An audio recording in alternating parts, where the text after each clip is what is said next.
예수께서 대답하여 이르시되 내 교훈은 내 것이 아니요 나를 보내신 이의 것이니라. 사람이 하나님의 뜻을 행하게 하면 이 교훈이 하나님께로부터 왔는지 내가 스스로 말하느니라. 스스로 말하는 자는 자기 영광만 구하네 보내신 이의 영광을 구하는 자는 참되니 그 속에 불의가 없느니라.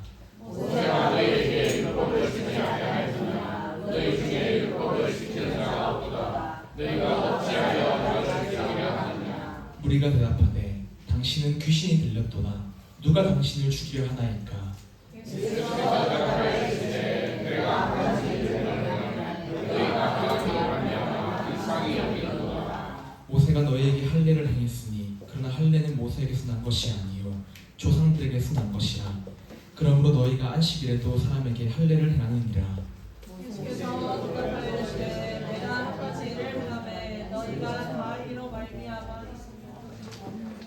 네, 23절, 네, 23절, 네, 좋습니다. 다시 한번 해볼게요. 23절 시작. 모세의 율법을 행하지 아니하고 사람의 안식일에도 할례를 받는 일이 있거든 내가 안식일에 사람의 신을 거절하게 한 것으로 너희가 내게 노여하느냐. 함께 읽겠습니다. 외모로 판단하지 말고 경이롭게 판단하라 하시니라. 아멘. 할렐루야. 네, 오늘도 고등부 예배에 나오신 우리 모든 친구들과 목자님들을 진심으로 환영하고 축복합니다. 우리 앞에 옆에 있는 친구들과 목자님들과 이렇게 한번 인사해 보겠습니다. 너무너무 잘했다 친구야. 너무너무 잘하셨습니다. 친구들, 오늘 이제 고등부에 달라진 점이 있습니다. 한번 찾아보세요. 힌트를 주자면 저에 관한 거예요. 근데 아마 못 맞출 것 같은데. 땡. 정답은 바로 제가 아이패드를 바꿨습니다. 박수가 감사합니다. 네, 박수 칠 일은 아니긴 한데 최신 것으로 바꾸려고 이제 모아둔 돈을 깨고 이제 큰 마음을 먹고 아이패드를 구입했습니다. 네, 오늘 설교랑은 크게 관련이 없고요. 네, 자랑하고 이제 친구들 관심, 이목 집중시키려고 그냥 한 겁니다. 네. 우리 다 함께 오늘 설교 제목 한번 읽어보겠습니다. 설교 제목 시작. 하나님의 시선. 네, 자막 너무 좋은 것 같아요. 하나님의 시선 다음에 제 이름이 바로 있고, 네, 너무 좋습니다. 네. 우리 친구들은 이제 누군가에게 오해를 받아본 적이 있습니까? 오해. 네. 내가 한 행동의 의도는 그런 게 아닌데 겉으로 보이는 모습만 보고 오해를 받아본 경험이 다들 있을 것 같습니다. 우리가 오해를 받으면 기분이 어떻습니까? 별로 안 좋죠. 불쾌해집니다. 억울하기도 하고 속상하기도 합니다. 그런데 생각해보면 오해를 받는 우린 또한 누군가를 쉽게 판단할 때가 많은 것 같아요. 쟤는 원래 저런 애지, 저러니까 믿음이 없지, 이렇게 판단한다는 겁니다.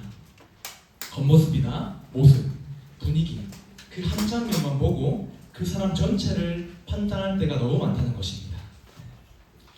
우리는 이처럼 우리 사람의 시선에는 매우 예민한 시대를 살아가고 있어요. 사람들이 나를 어떻게 생각하는지, 어떻게 보고 있는지 늘 신경 쓰면서 살아갑니다. 반대로 우리는 어떻습니까? 이 하나님의 시선에는 너무 둔감하게 살아가는 것 같아요. 즉, 하나님이 나를 지금 어떻게 보고 계실까? 이 질문은 우리가 잘 생각하지 않는 겁니다. 오늘 본문을 한번 보십시오. 예수님도 사람들에게 오해를 받으셨습니다. 당시 예수님께서는 성전에서 하나님의 말씀을 가르치고 계셨는데요. 그런데 당시 사람들은 예수님을 보고 저 사람은 글을 배운 적도 없는데 학교를 다닌 적도 없는데 어떻게 저런 말을 하지? 이렇게 놀랬습니다. 예수님의 겉모습과 예수님의 이 외적인 것에만 집중한 거예요. 예수님은 당시에 안식일에 병든 자를 고치셨습니다. 그런데 사람들은 그 사람의 회복이 아니라 안식일에 일을 했다는 율법의 형식에 집중을 했습니다. 그들은 늘 율법을 말했지만 정작 율법을 지으신 그 예수님의 마음, 하나님의 마음은 보지 못했던 것입니다. 그래서 예수님은 분명히 말씀하십니다. 본문 24절 한번 보세요. 외모로 판단하지 말고 공의롭게 판단하라. 오늘 이 말씀은 단순하게 사람을 함부로 판단하지 말라, 라는 교훈이 아닙니다. 오늘 말씀은 지금 우리 친구들에게 이렇게 묻고 있는 거예요. 너는 지금 누구의 시선으로 살아가고 있는가? 우리 친구들은 어떤 시선을 바라보며 살아가고 있습니까? 인간의 시선입니까? 아니면 세상의 기준입니까? 우리는 모두가 하나님을 믿는 자로서 하나님의 자녀입니다. 그러므로 우리 모두가 이 사람의 시선이 아니라 하나님의 시선으로 살아가야 하는 줄 믿습니다. 그렇다면 우리가 하나님의 시선으로 살아가기 위해서 어떻게 해야 할까요? 오늘 본문을 통해서 그 해답을 세 가지로 살펴보도록 하겠습니다. 우리 친구들 모두가 오늘 말씀을 통해 주님의 시선을 가지고 살아갈 수 있기를 간절히 소망합니다. 첫 번째입니다. 하나님의 시선으로 살아가기 위해서 우리는 어떻게 해야 하는가? 첫 번째, 다 같이 한번 따라하겠습니다. 하나님께 먼저 순종해야 한다. 주부의 빈칸을 잘 적으면서 따라주세요. 본문 14절부터 18절까지의 말씀인데 우리 함께 읽기는 본문 14절의 말씀을 한번 읽어보겠습니다. 네, 14절의 말씀 시작. 이미 명절의 중간이며 예수께서 성전에 올라가사 가르치시니. 14절을 보시면요, 명절 한가운데에 예수님께서 올라가셔서 그 성전에서 말씀을 가르치셨다고 합니다. 그리고 다음 15절을 한번 보십시오. 유대인들이 예수님을 보고 놀랍게 여겼다고 해요. 이들이 놀란 이유가 무엇입니까? 그 전하는 말씀이 은혜로워서가 아닙니다. 서로에도 말씀드렸다시피 저 사람은 배우지도 않았는데 어떻게 저렇게 말하지? 라고 말하며 놀랐습니다. 그러니까 당시의 유대인들은 이 말씀의 내용이 아니라 예수님의 배경을 봤던 거예요. 요즘 말하면 이런 겁니다. 대체 어느 대학을 나왔길래 대체 어떤 스펙을 가지고 있길래 저렇게 말하는가? 이렇게 비아냥하는 거예요. 우리 또한 그렇지 않습니까? 자꾸 말씀의 진리보다 사람의 조건을 볼 때가 너무 많습니다. 그런데 하나님의 시선은 다릅니다. 하나님은 외적인 배경보다 우리의 마음의 중심을 보시는 분입니다. 그리고 16절을 한번 보십시오. 예수님이 말씀하십니다. 내 교훈은 내 것이 아니요 나를 보내신 이의 것이니라. 예수님은 성전에서 단순하게 자신의 생각, 자신의 감정을 말씀하시는 것이 아닙니다. 하나님께로부터 온 말씀을 전하신 거예요. 따라서 예수님은 사람들이 나를 어떻게 보고 있을까? 이 부분을 고민한 게 아닙니다. 지금 이 사역을 통해서, 이 행동을 통해서 하나님이 기뻐하시는가를 집중하고 있었던 겁니다. 그리고 다음 17절은 우리 다 같이 한번 읽어보겠습니다. 17절입니다. 시작. 사람이 하나님의 뜻을 행하려 하면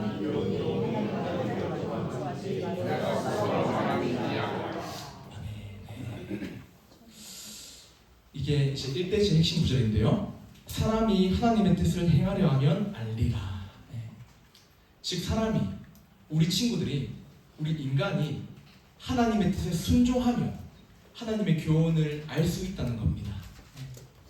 여기서 행하려 하면은 단순히 행동이 아니라 순종하려는 결단을 말하는 겁니다. 즉 우리가 매일 읽고 있는 하나님의 말씀은 구경하는 사람한테 열리지 않아요. 순종하는 사람에게 열리는 겁니다. 이제 인지 심리학자인 로디거와 카페키라는 사람이 학생들을 두 그룹으로 나누어서 학습 연구를 진행했습니다. 이제 한 그룹은 한 내용을 여러 번 읽기만 했습니다.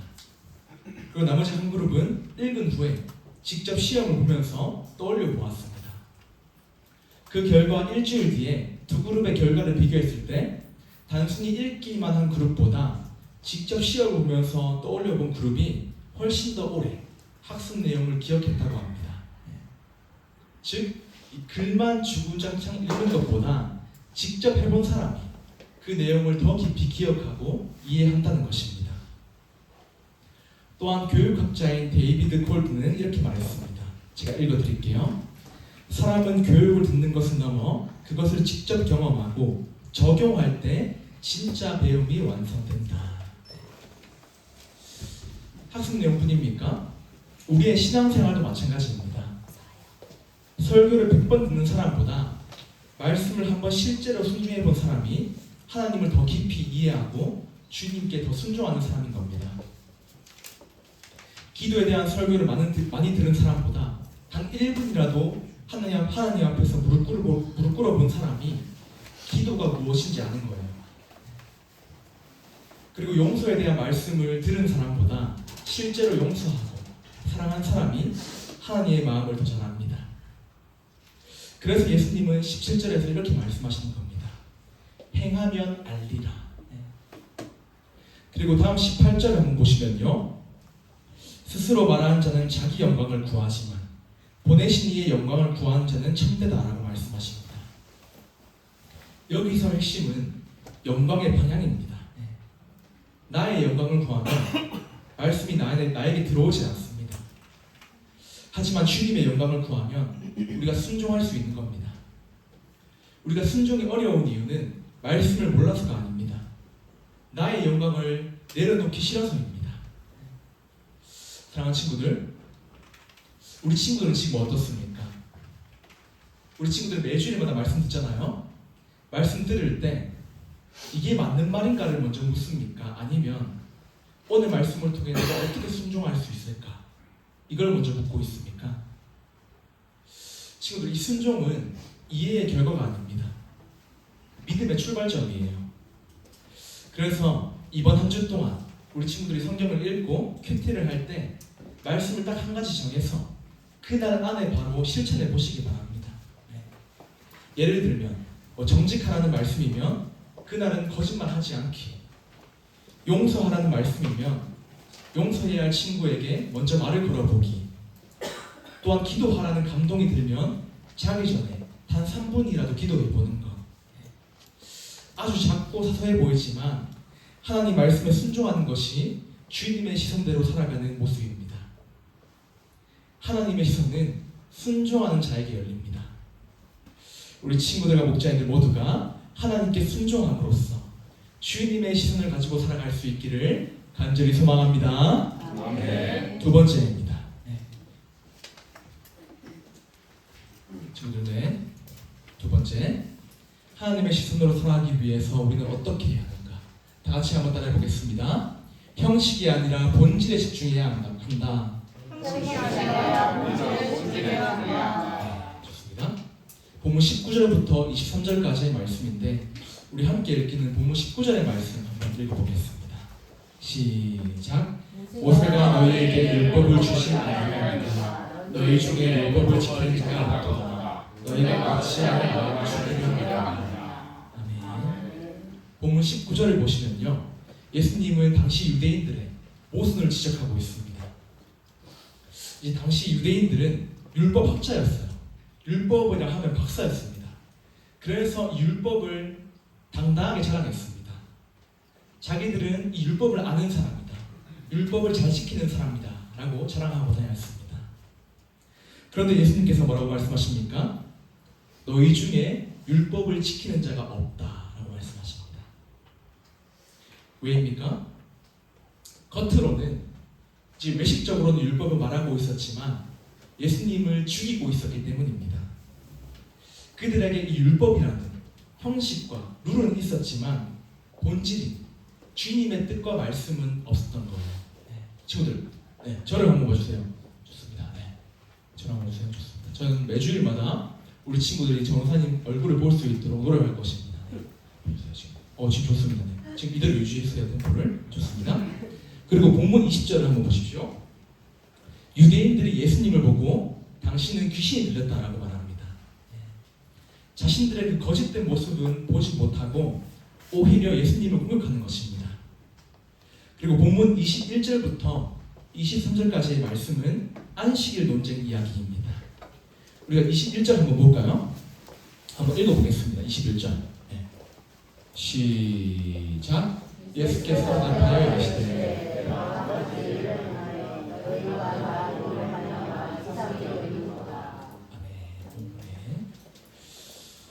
여기서 한 가지 일은 이제 요한복음 5장에서 예수님께서 안식일에 병자를 고치신 사건입니다.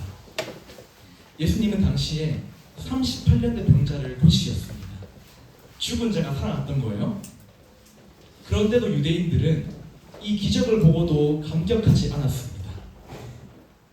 오히려 왜 안식일에 사역을 하느냐, 왜 안식일에 일을 하느냐라고 예수님을 비난했습니다.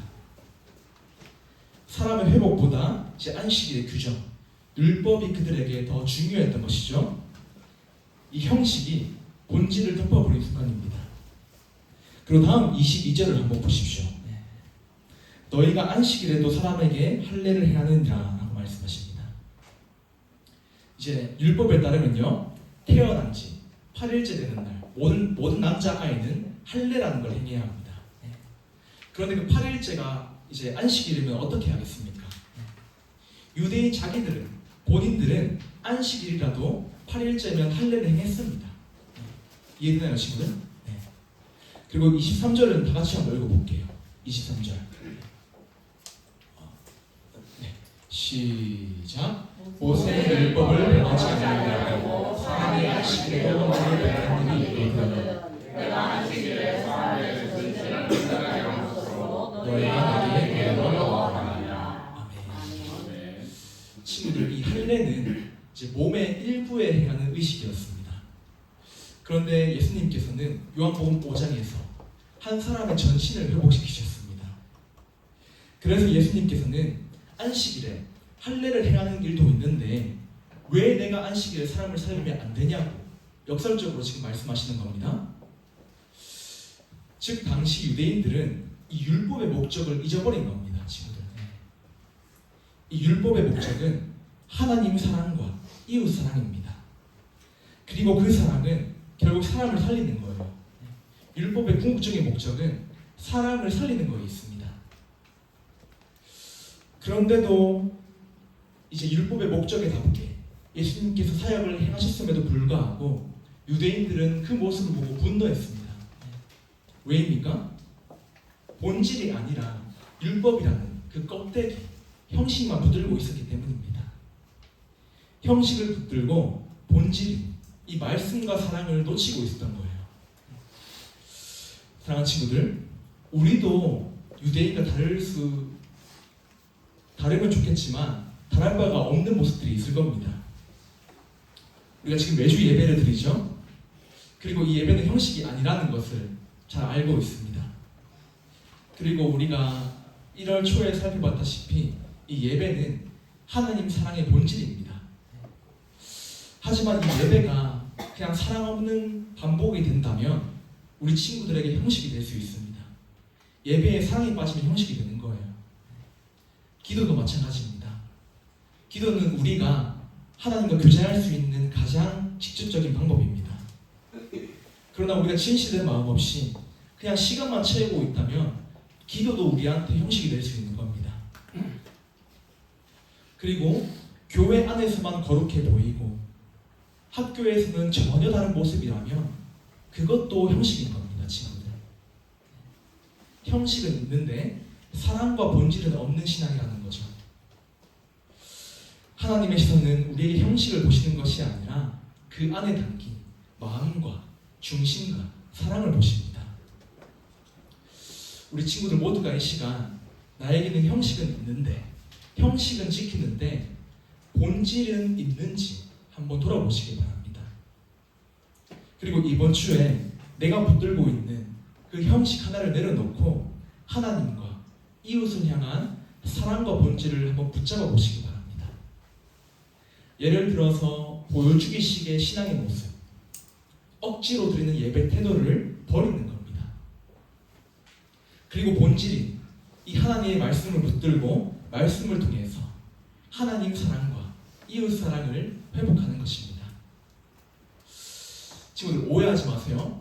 우리가 신앙에 있어서 형식이 필요 없다는 게 아닙니다. 룰이 중요하죠. 우리 고등부 예배가 몇 시입니까, 친구들? 10시 전에. 그럼 몇 시까지 와야 되죠, 친구들? 9시 50분 맞습니다. 네, 좋습니다. 형식은 이제 하나님이 주신 중요한 틀입니다. 소중한 틀이에요. 하지만 이 형식만이 우리의 목적이 된다면 우리의 믿음과 신앙생활은 껍데기가 되는 겁니다. 우리 친구들과 목자님들 모두가 형식이 아니라 본질에 더욱 집중할 수 있기를 주님의 이름으로 축복합니다. 네. 마지막 세 번째입니다. 하나님의 시선으로 살아가기 위해서 우리는 어떻게 해야 하는가? 마지막 세 번째, 다 같이 한번 따라하겠습니다. 외모가 아니라 공의로 판단해야 한다. 외모가 아니라 공의로 판단해야 한다. 마지막 본문 24절의 말씀 한번 읽어보겠습니다. 시작. 외모로 판단하지 말고 공의롭게 판단하라 하십니다. 아멘. 예수님은 유대인과 그 안식일 논쟁을 마무리하시면서 핵심을 한 문장으로 정리하십니다. 외모로 판단하지 말라. 여기서 외모는 단순하게 얼굴을 말하는 게 아니에요. 겉으로 보이는 것, 첫인상, 소문, 우리가 흔히 보는 그 외적인 한 장면을 다 의미하는 것입니다. 쉽게 말하자면 우리가 눈에 보이는 것으로 사람을 결론 내리지 말라는 거예요, 친구들. 그리고 예수님은 이어서 말씀하십니다. 공의로 판단하라. 여기서 공의는 내 기준이 아닙니다. 내 공의가 아닙니다. 하나님의 기준과 공의이며 말씀입니다, 친구들. 이 공의란 하나님의 뜻과 성품에 맞는 판단을 의미하는 겁니다. 본문에서 유대인들은 무엇을 보고 예수님을 판단했습니까? 안식일에 일했다.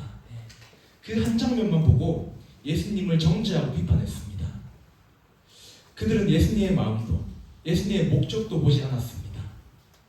그 겉으로 보이는 한 장면만 보고 결론을 내려버린 겁니다. 그래서 예수님은 지금 외모로 판단하지 말라고 간곡하게 말씀하시는 겁니다, 친구들. 사랑하는 친구들, 우리는 지금 어떤 시대를 살아가고 있습니까? 이제 사진 한 장, 짧은 영상 하나, 글 한 줄로 사람을 쉽게 판단하는 시대입니다. SNS에 올라온 이미지로 그 사람을 다 안다고 생각합니다. 또한 소문 하나 듣고 그 사람을 규정해버립니다, 우리가. 그만큼 우리가 너무 사람을 쉽게 판단한다는 거예요. 그런데 한번 생각해 보십시오. 우리는 오해받으면 억울해합니다. 짜증납니다. 그런데 우리는 너무 쉽게 다른 사람을 오해하고 판단하고 있습니다. 그렇다면 공의롭게 판단한다는 것은 무엇입니까? 이 공의로 판단한다는 것은 내가 보기에가 아니라 하나님이 지금 어떻게 보고 계실까? 이것을 먼저 생각하는 겁니다.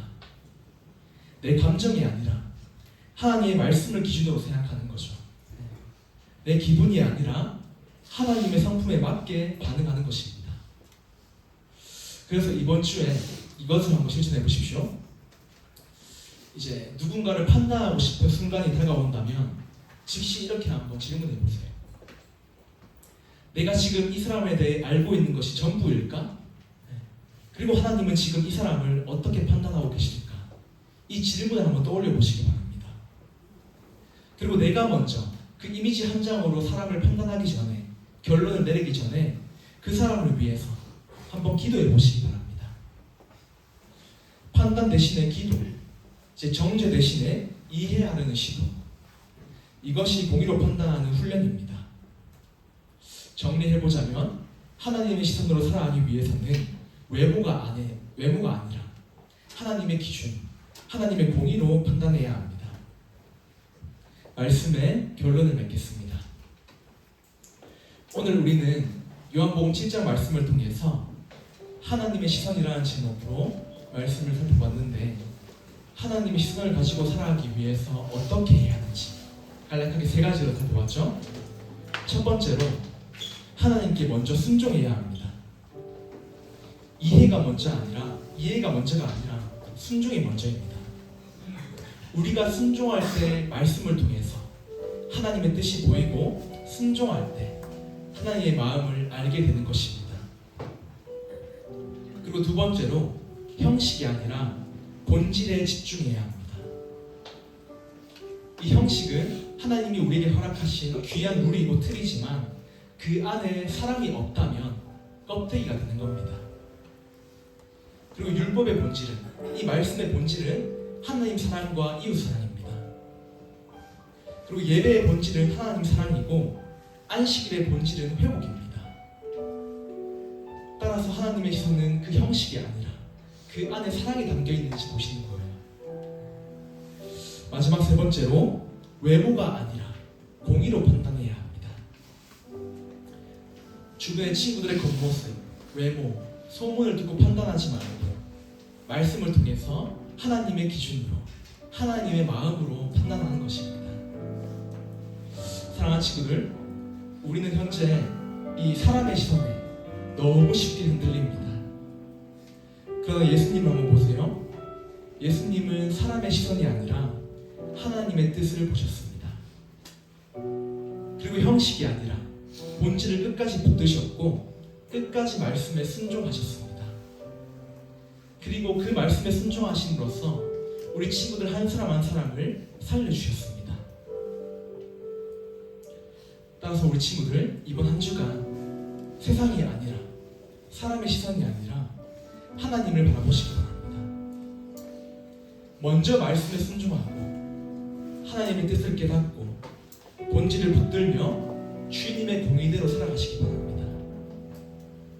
이번 한 주간 우리 친구들과 목자님들 모두가 하나님의 시선으로 살아갈 수 있기를 주님의 이름으로 축복합니다. 우리 들었던 말씀을 기억하며 주님 마음 내게 주셔서 찬양하며 기도하겠습니다.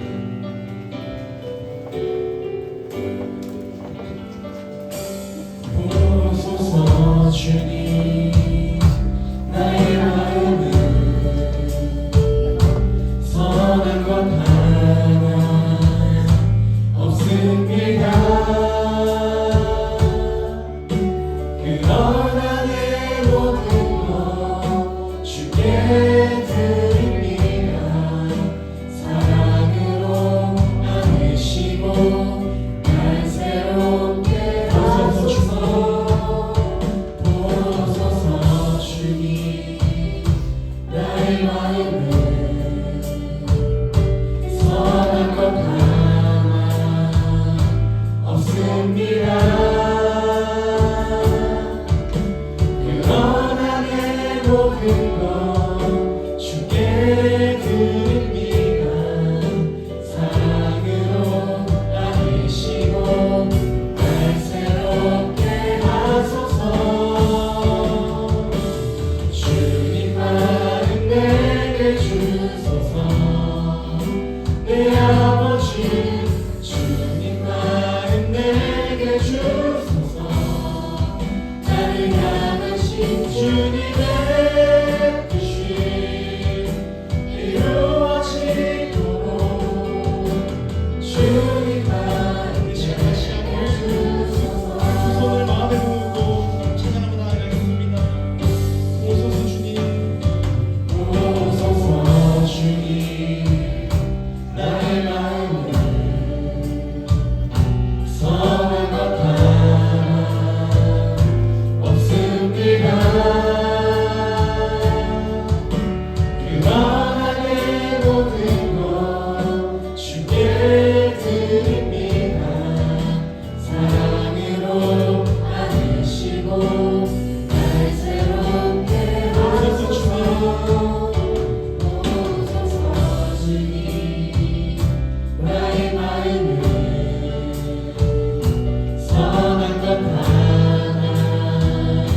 없습니다. 그러나 내 모든 것 주께 드립니다. 사랑으로 안으시고 날 새롭게 하소서. 주님 마음 내게 주소서.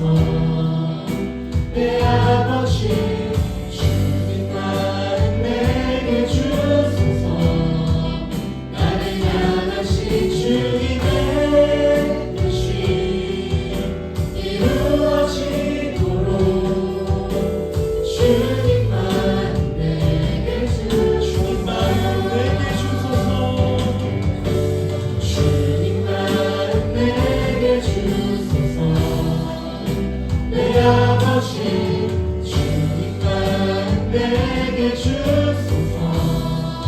나를 향하신 주님의 뜻이 이루어지도록 이 시간 마지막으로 두 손을 높이 들고 찬양을 나가겠습니다. 주님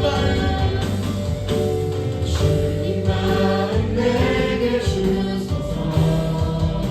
내 아버지 주님 마음 내게 주소서. 나를 향하신 주님의 뜻이 이루어지도록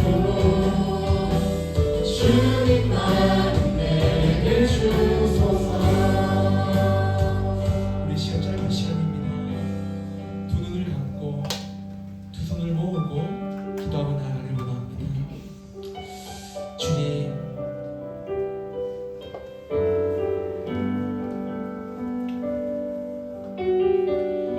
우리의 마음과 시선에는 선한 것이 단 한 개도 없습니다. 주님 마음을 우리에게 부어 주시옵소서. 주님 말씀으로 나를 새롭게 하여 주시옵소서. 나를 향한 주님의 뜻이, 주님의 말씀이 이루어질 수 있도록 주님 마음을 내게 더하여 주시옵소서. 이 시간 주님 한번 찾고 통성으로 기도하겠습니다. 주님 찾습니다. 주여,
하나님 아버지 감사합니다. 고맙습니다.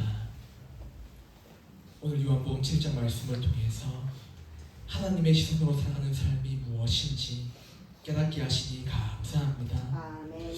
우리가 세상의 시선에, 인간의 시선에 흔들리지 않게 하시고 먼저 하나님께 순종하는 믿음을 허락하여 주시옵소서. 아멘. 형식에 머무는 신앙이 아니라 하나님 사랑과 이웃 사랑이라는 본질을 붙들게 하시고 예배와 말씀과 기도 속에서 사랑이 회복될 수 있도록 인도하여 주시옵소서. 아멘. 또한 외모와 소문으로 사람을 쉽게 판단하지 않게 하시고 말씀으로 하나님의 기준으로 보고 하나님의 마음으로 생각하며 선택의 순간마다 하나님은 어떻게 보실까를 먼저 묻는 우리 친구들이 다 되어질 수 있도록 인도하여 주시옵소서. 네. 감사함을 드리며 살아계신 예수님의 이름으로 기도드리옵나이다.